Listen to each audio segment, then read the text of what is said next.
Hello दोस्तों, मैं दिनेश की ओर आप सबका स्वागत है न्यूमरोलॉजिकल कैलकुलेशन के अंदर। क्या भारत मॉडर्न डे टेक्नोलॉजी में crypto currency, blockchain, artificial intelligence, internet of things, क्या इसमें चाइना का मुकाबला कर सकता है? भारत 3 नंबर, चाइना 6 नंबर, 15 से 16 ट्रिलियन डॉलर की इकॉनमी, भारत 2.5 ट्रिलियन डॉलर की इकॉनमी, 2.5 और 3 के बीच में कह सकते हैं, अभी तो कम हो चुकी है। अब सवाल ये पैदा होता है कि आज एक स्टेटमेंट आया अशोक कुमार दास का, जो कि IIIT हैदराबाद में ब्लॉकचेन के ऊपर रिसर्च कर रहे हैं, PhD प्रोफेसर हैं, IIT से पढ़ाई की हुई है सारी। और बहुत मेजर न्यूज़ थी टाइम्स ऑफ इंडिया के अंदर, वो ये थी कि China is way ahead in the blockchain technology. India कहीं नज़र नहीं आता उस रेस के अंदर। जितने भी उसके पेटेंट्स हैं, ऑलमोस्ट सारे के सारे पेटेंट्स चाइनीज़ हैं। जितनी भी उसकी जो फॉर्म्स हैं जो ब्लॉकचेन को इम्प्लीमेंट कर रही हैं, सारी चाइनीज़ है, इसलिए वो अपनी क्रिप्टो करेंसी भी निकाल रहे हैं। उनका कहना है कि भारत में एल्गोरिथम्स जो होती हैं, या मैथमेटिकली या डिस्क्रीट मैथमेटिक्स जो है, या उसके अलावा जो उससे रिलेटेड सारी की सारी जो टेक्नोलॉजी है, उसमें भारत में बहुत कम एक्सपर्ट्स हैं। ख़ास तौर से आपको मैथमेटिक्स के अंदर जो PhD चाहिए होते हैं, रिसर्च स्कॉलर चाहिए होते हैं, वो तो आलमोस्ट ना के बराबर है।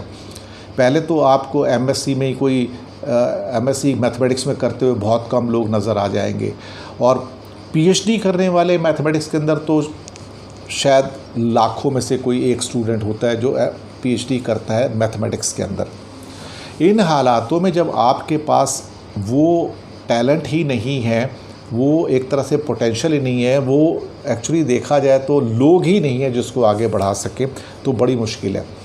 चाइना इस टाइम इंडिया से सदियों आगे चला गया है। उन्होंने कहा कि अब सिर्फ बात ये इंटरनेट ऑफ थिंग्स की नहीं है, ना ब्लॉकचेन ऑफ थिंग्स है, मेडिकल थिंग्स, पता नहीं क्या क्या उन्होंने बताया है और उन्होंने कारण गिनाए हैं।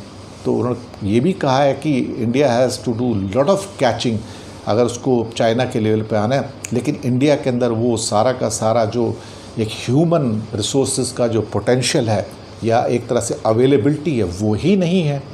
तो उस मामले में चाइना का जो एक्चुअली जो एजुकेशनल सेटअप है, क्योंकि वहाँ लिटरेसी लेवल ऑलमोस्ट 95% से ज़्यादा है चाइना के अंदर, और इंडिया अभी भी 70% से भी कम है, 68-69% पे है। और चाइना के अंदर जो यूनिवर्सिटीज़ भी हैं, और दुनिया की टॉप जो 500 यूनिवर्सिटीज़ हैं उसके अंदर कम से कम नहीं तो उनकी 25-30 यूनिवर्सिटी हैं, और हमारी मुश्किल से ले दे के 1-2 हैं। तो टेक्नोलॉजी के अंदर, इनोवेशन के अंदर, internet, artificial intelligence, blockchain, precision medicines या अर्बन प्लानिंग, एनवायरनमेंट के अंदर चाइना बहुत आगे है। और उनकी जो मशीनरी है, उनका जो मैन्युफैक्चरिंग है, अब उसका तो कहीं कोई जवाब ही नहीं है। सारी की सारी चीज़ें तो वहीं से निकल कर आती हैं। तो क्या भारत चाइना को ब्लॉकचेन के अंदर या बाकी टेक्नोलॉजी में कैचअप कर पाएगा अगले 20 से 30 साल में? ये भी सवाल पैदा होता है। 20-30 साल तो छोड़िए, अगले 50 साल में भी कैचअप नहीं कर पाएगा, क्योंकि इंडिया के पास वो विल पावर नहीं है करने की। पोटेंशियल होने से कंट्री ग्रेट नहीं बनता है, कैपेसिटी या कैपेबिलिटी होने से कंट्री ग्रेट नहीं बनता है। कंट्री ग्रेट बनता है डिलीवरी से। तो क्या इंडिया डिलीवर कर पाया है? इंडिया डिलीवर नहीं कर पाया है। पिछले 30 साल में डिलीवर नहीं किया, उससे पहले नहीं किया, और अब भी डिलीवर नहीं कर रहा है। यही इंडिया की कमज़ोरी है। तो प्रश्न क्या था, क्या इंडिया चाइना को कैचअप कर पाएगा ब्लॉकचेन में? अगले 50 साल तक तो नहीं। शुक्रिया।